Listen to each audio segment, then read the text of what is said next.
Good day! So today, we will check out another Lazada Budol po.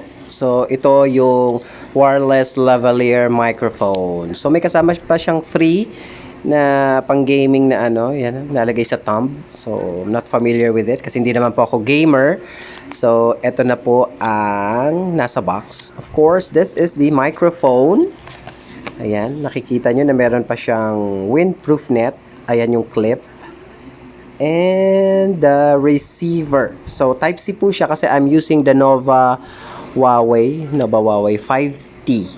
And of course, kasama po dyan ang instruction manual and the charging cable.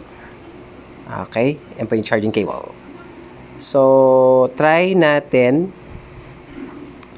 tignan ko paano siya nag-work. So dito yung power switch nasa likod. Ayan po. So, to open the microphone, you need to long press it for about 3 seconds. So, ayan. So, after nyo i-long press, so yun, nakita nyo po yung green na may plastic. Okay, ulitin po natin na. Tanggalin natin yung plastic para makita nyo po. So, long press ko ng 3 seconds. 1, 2, 3. 1, 2, 3. Ayan, okay na po. So, yun, nakita nyo po yung green light indicating that the mic is already on. So, lagay natin yung Type-C receiver sa ating phone. Okay, may dalawang version po ako na ipapakita sa inyo. Unang version po yung... Testing. So, lumalayo po ako. Lumalayo. Wala po ako sa banda rito. Check natin na yun. Okay na pa rin yung recording ng process. Okay, yan po yung version na walang mic ha. Pasensya na mali yung ano ko. So, ito naman po yung version na may mic.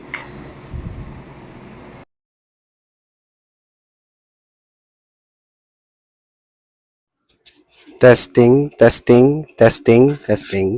So, lumalayo po ako. Andito na po ako sa banda rito. Check natin kung maganda pa rin yung recording ng boses niya. So, test. Very good. Let's go for it. Check nga natin.